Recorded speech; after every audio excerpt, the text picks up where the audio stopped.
మనం చదువుకుందాం. యెహోవాకు కృతజ్ఞతాస్తుతులు చెల్లించుడి, ఆయన నామమున ప్రకటన చేయుడి. దేవునికి స్తోత్రం, దేవునికి స్తోత్రం. హల్లెలూయా, హల్లెలూయా. ప్రభునందు ప్రియులారా, కీర్తన గ్రంథము 105వ కీర్తన మొదటి చరణం మనం చదువుకుందాం. మొదటి చరణంలో బైబిల్ సెలవిస్తున్న మాట, యెహోవాకు కృతజ్ఞతాస్తుతులను చెల్లించండి. చిన్న ప్రార్థన చేసుకుందాం. ప్రేమగల తండ్రి, దయగలిగిన యేసయ్య, ఈ ఉదయకాల సమయంలో చదవబడిన వాక్య భాగము నీ దాసులను నీ సిలువ చాటున రెక్కల చాటున బలపరిచి కంఠానికి స్వర్మగా నోటికి బోరగా ఉండి నాతో మాతో మీరే మాట్లాడండి. వినగల చెవు, గ్రహించగల మనసు, వాక్యానుసారంగా నడుచుకునే హృదయాలు మాకు అనుగ్రహించి నీ రాకడకు సిద్ధపరచమని యేసు నామమున అడుగుచున్నాను తండ్రి, ఆమేన్. క్రీస్తునందు ప్రియులారా, పరిశుద్ధ గ్రంథమైన బైబిల్ గ్రంథములో నుండి కీర్తన గ్రంథము 105వ కీర్తన మొదటి చరణం మనం ధ్యానం చేసి ఉన్నాం. దేవుని యొక్క వాక్య భాగంలో యెహోవాకు కృతజ్ఞతాస్తుతులను చెల్లించండి. ఎందుకు దేవునికి కృతజ్ఞతాస్తుతులు చెల్లించాలి అంటే బైబిల్ సెలవిస్తుంది, ఆయన చేసిన మేలును బట్టి, ఆయన చేసిన ఉపకారాలను బట్టి, ఆయన మన పట్ల చూపిన కృపను బట్టంట దేవునికి కృతజ్ఞతాస్తుతులు చెల్లించే వారిగా మనము ఉండాలి. ఈ 2024 సంవత్సరము మొదటి ఆదివారం మొదలుకొని ఈ ఆఖరి ఆదివారం వరకు 52వ ఆదివారంలో మనం ఉన్నాం. ఇది ఆఖరి ఆదివారం. ప్రభునందు ప్రియులారా, ఈ 2024వ సంవత్సరము మొదలుకొని మరి ఆఖరి దినం వరకు కూడా ఎంతగానో దేవుడు మనలను, మన పిల్లలను, కుటుంబాలను సజీవముగా దేవుడు ఎంతగానో కాపాడి ఉన్నారు. మరి ఈ రోజున జనవరి 1 పండుగ చేసుకున్న వాళ్ళు చాలా మంది ఉన్నారు. కానీ ఆఖరి రోజున దేవుని ఆరాధించే వాళ్ళు లేకుండా వాళ్ళ భూమి మీద లేరు. కొన్ని ఇబ్బందులు కావచ్చు, కొన్ని పరిస్థితులు కావచ్చు, మరి మరణం వారిని తీసుకువెళ్ళినప్పటికీ కూడా మరి దేవుడు మనలనైతే సజీవులుగా, క్షేమముగా ఈ రోజున దేవుని యొక్క సన్నిధానంలో దేవుడు మనలను ఉంచారు. ఒక మాటలో చెప్పాలంటే ఈ 2024 సంవత్సరంలో మన జీవితంలో ఎదురైన ఆపదలెన్నో, ఇబ్బందులెన్నో, బలహీనతలెన్నో, సమస్యలెన్నో, మరణమే మన దగ్గరికి వచ్చి, చావే నీ మీదకి వచ్చి, చావే సమాధిలోనికి నిన్ను తీసుకెళ్ళిన దేవుడు సమాధిలో నుండి నిన్ను ఎక్కడ తీసుకొచ్చాడు? బయటికి దేవుడు తీసుకొచ్చాడు. తప్పులు కొట్టి ప్రభువుని నామమున ఈ 2024 సంవత్సరం అంతా నిన్ను కాపాడి మరి అనేకమైన ఆపదల్లో నుండి దేవుడు తప్పించాడు, అపాయాల్లో నుండి తప్పించాడు, అనారోగ్యముల నుండి తప్పించాడు, భయంకరమైన యాక్సిడెంట్లో నుండి దేవుడు తప్పించాడు. ప్రియులారా, అనేక సార్లు డాక్టర్లే చేతులెత్తి ఈ వ్యాధి ఏంటో మాకు తెలవటం లేదు, ఈ రోగం మాకు తెలవటం లేదు, మేము అన్ని మందులు వాడుతున్నాము, అయినప్పటికీ కూడా ఇదేంటో తెలవటం లేదని చేతులు ఎత్తేసిన దేవుడు మాత్రము తన హస్తమును చాపి నిన్ను, నీ పిల్లలను, మన కుటుంబాలను సజీవంగా కాపాడిన దేవునికి ఏమిచ్చి కూడా రుణము తీర్చలేము. అందుకనే బైబిల్ సెలవిస్తుంది, కృతజ్ఞతాస్తుతులు చెల్లిస్తూ, కృతజ్ఞత అర్పణలు చెల్లిస్తూ యెహోవా మందిరంలోని కనుక మనము రావాలి. దేవునికి స్తోత్రం. చూద్దాం, చూడండి, పరిశుద్ధ గ్రంథమైన బైబిల్ గ్రంథంలో కీర్తన గ్రంథము 136వ కీర్తన, 136వ కీర్తన. ప్రియులారా, 136వ కీర్తనలో దేవుని యొక్క వాక్య భాగంలో మనం చూసినట్లయితే 136వ కీర్తన 24 23వ చరణం, మనము దీన దశలో ఉన్నప్పుడు ఆయన మనలను జ్ఞాపకం చేసుకొనును, ఆయన కృప నిరంతరము ఉండను. దేవునికి స్తోత్రం. ఏ స్థితిలో ఉన్నప్పుడు దేవుడు నిన్ను జ్ఞాపకం చేసుకున్నాడంట? దీన స్థితిలో ఉన్నప్పుడు. ఈ 2024 సంవత్సరంలో ఎన్నో సార్లు నీవు అనుకున్న వారు నీకు దూరంగా ఉన్నా, కష్టాల్లో జనం దూరంగా ఉన్నా, మనుషులు దూరంగా ఉన్నా, నువ్వు దీనమైన స్థితిలో ఉండి, ప్రభువా నీవు తప్ప నాకు ఎవరు సాయం చేసేవాళ్ళు లేరు, నీవే నన్ను ఆదుకోవాలి, నీవు తప్ప నాకు ఏ స్థితి లేదని నువ్వు ప్రార్థన చేసినప్పుడంట దేవుడు నిన్ను ఆదుకున్నందుకు దేవునికి దేవునికి స్తుతి చెల్లించాలి. దేవునికి స్తోత్రం. హల్లెలూయా. నువ్వు దీన దశలో ఉన్నప్పుడు దేవుడిని జ్ఞాపకం చేసుకున్నాడు. 24వ చరణంలో ఆయన అంటాడు, నీ శత్రువుల చేతిలో ఉన్నప్పుడు. ఎక్కడి నుంచి విడిపించాడంట? నీ శత్రువుల చేతిలో నుండి విడిపించాడు. నువ్వు శ్రమలో ఉన్నప్పుడు నిన్ను చూసి నవ్వుదామనుకున్న వాళ్ళు చాలా మంది ఉన్నారు. నువ్వు బాధలో ఉన్నప్పుడు, నువ్వు కష్టంలో ఉన్నప్పుడు, శరీర సంబంధమైన శత్రువులు అయిపోయింది, దాని పని అయిపోయింది, వాడి పని ఇదిగో ఇక వాడిని అంతం చేయాలి, లేక ఆ వ్యక్తిని ఇక లేకుండా చేయాలి ప్రియులారా అని శత్రువులు ఎవరైతే నీ మీద విజయం కొరకు చూచారో, ఎవరైతే శత్రువులు నీ మీద పడ్డారో, ఆ శత్రువుల చేతిలో నుండి అంటే దేవుడు ఏం చేశాడు? నిన్ను విడిపించాడు. తప్పుడు కూడా ప్రభుత్వం శత్రువుల చేతిలో నుండి విడిపించాడు.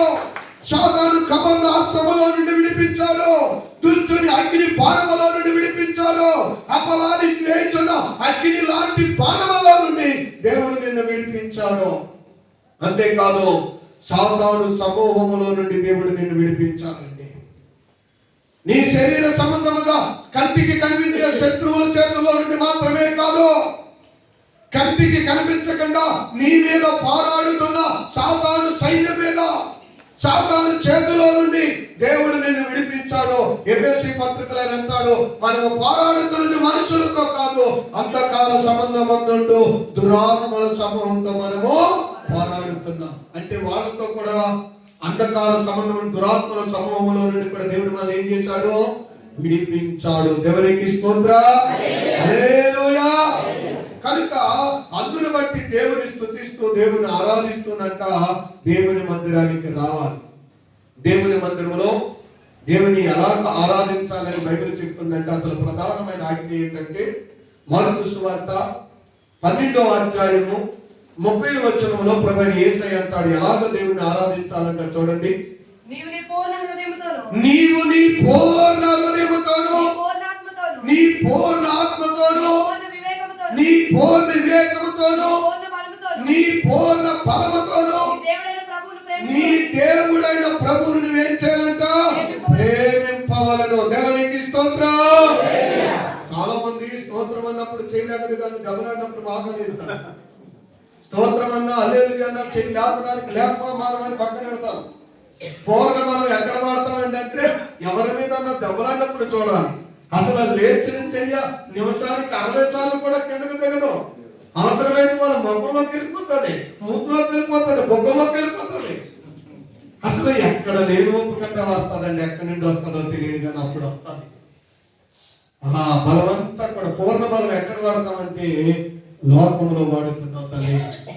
ఈరోజు నేను అంటున్నాడు, నీ పూర్ణ బలం దేవునికి, పూర్ణ బలంతో దేవుని ఆరాధించు, పూర్ణ ఆత్మతో దేవుని స్తుతించు, పూర్ణ బలముతో ప్రభువును మహిమపరిచినప్పుడు బైబిల్ చెప్తుంది స్తుతించట యాగం అంట. స్తుతించుట ద్వారా నీకు ఉన్న ఇరుకు గోడలు ఏమైపోతాయి తెలుసా?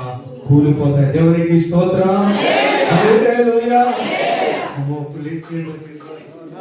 దేవునికి స్తోత్రం.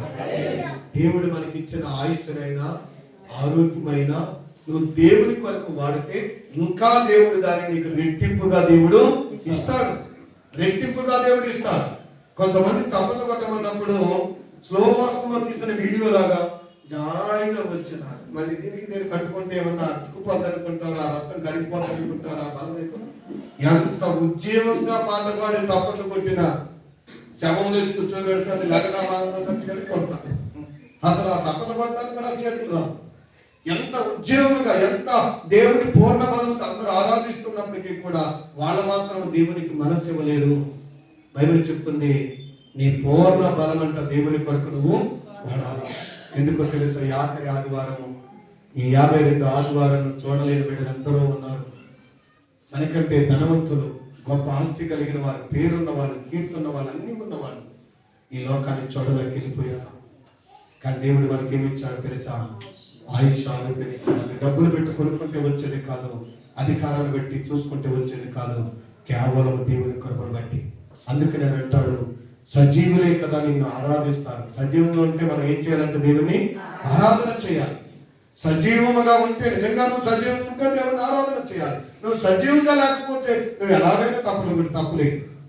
కానీ దేవుడు నీకు ఆరోగ్యాన్ని ఇచ్చాడు, బలం ఇచ్చాడంటే మనం లోక సంబంధమైన పనులు కొరకే కాదు, కానీ పూర్ణ బలంతో, పూర్ణ శక్తితో, పూర్ణ వివేకంతో నువ్వు ఎప్పుడైతే దేవుని ఆరాధిస్తావో అప్పుడు దేవుడు అంటున్నాడు, నీకున్న ఇరుకు గోడలన్నీ కూడా కూలిపోతాయి. కొందరికి ప్రార్థన చేయడం రాదు. కొందరు తల్లులు వృద్ధులైనటువంటి వారు, కొందరు బలహీనులైనటువంటి వారు ఎలా ప్రార్థించాలో తెలియదు, ఎలాగ ప్రభు దగ్గర మొరపెట్టాలో తెలియదు, ఎలాగ ప్రభుని అడగాలో తెలియదు. కానీ వారు పాడేటప్పుడు, ఆరాధించేటప్పుడు వారి బలమంతా కూడి వారు దేవుని స్తుతిస్తూ ఉంటారు, దేవుని మహిమపరుస్తూ ఉంటారు. ఆశ్చర్యం ఏంటో తెలుసా?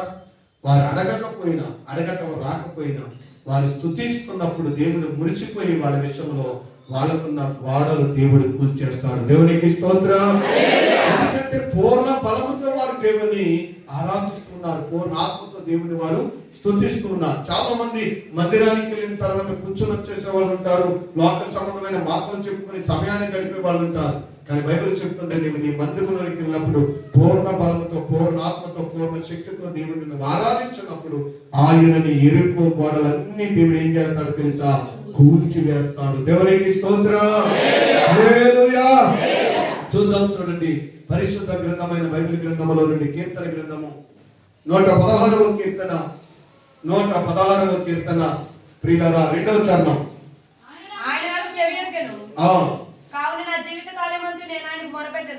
ఆయన నాకు చెవియొగ్గెను కనుక నేను ఏం చేస్తాను అంటే, దేవుడు నీ ప్రార్థన ఆలకిస్తే నువ్వు ఏం చేయాలి? జీవిత కాలం అంతా దేవునికి మొరపెట్టడమే. మనం ఈ లోకంలో మన కష్టాన్ని ఎవరికన్నా ఒకసారి చెప్పేది 10 సార్లు చెప్పామనుకో, చాలమ్మా నువ్వు చెప్పొద్దంటారు. కానీ దేవుడు ఏమంటున్నాడంటే, నీ జీవిత కాలమంతా నువ్వు దేవుని దగ్గర చెప్తే ఆయన నీ ప్రతి కష్టం నుంచి దేవుడు నిన్ను విడిపిస్తాడు. దేవునికి స్తోత్రం. అందుకనే అంటాడు, మరణ బంధకములు నన్ను పట్టుకును, పాతాళపు వ్యాధులను నన్ను చుట్టుకును, యెహోవా నన్ను వాటి నుండి తప్పించాడంటండి. దేవునికి స్తోత్రం. అదే అధ్యాయము 8వ చరణం చదవండి. ఎక్కడి నుండట? మరణము నుండి నా ప్రాణమును కన్నీళ్లు విడవకుండా, నా కన్నులను జారి పడకుండా, నా పాదములను ఏం చేస్తున్నాడంట? ఆయన తప్పించి ఉన్నాడు. దేవునికి స్తోత్రం. 2024లో మరణము నుండి నీ ప్రాణాన్ని కాపాడాడు, నీ కుటుంబాన్ని కాపాడాడు, నీ పిల్లలను, నీ భర్తను, నీ భార్యను, నీకు ఇచ్చినటువంటి సంతానమును, పాడి పశువులను, కుటుంబాన్ని దేవుడు ఏం చేశాడు? దేవుడిని కాపాడాడంటే మరణము నుండి అంట ఆయన కాపాడాడు. కన్నీళ్లు విడిచినప్పుడు నీ కన్నీళ్లు ప్రియులారా ఆయన ఒక బుడ్డిలో దాచాడంట. నీ కన్నీళ్లను ఎన్నోసార్లు నువ్వు పడిపోయే సమయంలో, కూలిపోయే సమయంలో, కుమిలిపోతున్న సమయంలో, జారి పడిపోతున్న సమయంలో నీ పాదాలు జారి పడిపోకుండా ఏం చేశాడో తెలుసా? నీ పాదాలను కాపాడాడు. మనం వెళ్తున్న 2024వ సంవత్సరంలో ఎన్నో ఊర్లు, ఎన్నో ప్రయాణాలు, ఎన్నో చోట్లను తిరిగాము. ఆ ప్రయాణం అంతటిలో కూడా దేవుడు మనం ఏం చేశాడంటే మన పాదాలు జారి పడిపోకుండా దేవుడు మనలను కాపాడాడు. మనం విజయవాడ వెళ్ళాము. విజయవాడ వెళ్తున్నప్పుడు కారు వేసుకుని వెళ్తున్నాం. ఒక హాస్పిటల్కి వెళ్ళాలి, టైం లేట్ అయిపోయిందని గమ్ముని వాళ్ళని తీసుకుని గమ్ముని వెళ్దామనే ఉద్దేశంతో కారు 120 నుండి 140 అంటే 140, 120 మధ్యలో తొక్కుతూ వెళ్ళిపోతున్నాం. లేట్ అయిపోయింది. మంచి బైబల్స్ మీద మంచి పాస్ట్కి వెళ్తున్నాం. వెళ్ళిపోతున్నాం. విజయవాడ దగ్గరలో ఉన్నాం. గన్నవరం దాటేసాం, విజయవాడకి మధ్యలో ఉన్నాం. మంచి పాస్ట్లో వెళ్తున్నాం. ఈ లోపల వెనక నుంచి ఒక పెద్ద సౌండ్ దామ్ అని వచ్చింది. ఏంటి సౌండ్ వచ్చిందని ఆ సౌండ్లో బండి అసలు కంట్రోల్ అవ్వదు. దేవుడి కృపను బట్టి బండి కంట్రోల్ అయింది. ఆ కంట్రోల్ అయిన తర్వాత వెనక్కి తిరిగి వెనక బండి ఆఫ్ చేసి వెనక్కి వెళ్ళి చూస్తే టైరు బద్దలైపోయింది. ఎంతగా బద్దలైపోయిందంటే మొత్తము ఆ ఉన్నటువంటి పట్నంతా ఊడిపోయింది, వారు ఊడిపోయింది. ఓన్లీ గాలి అసలు ఎలా తాగిందో తెలియదు.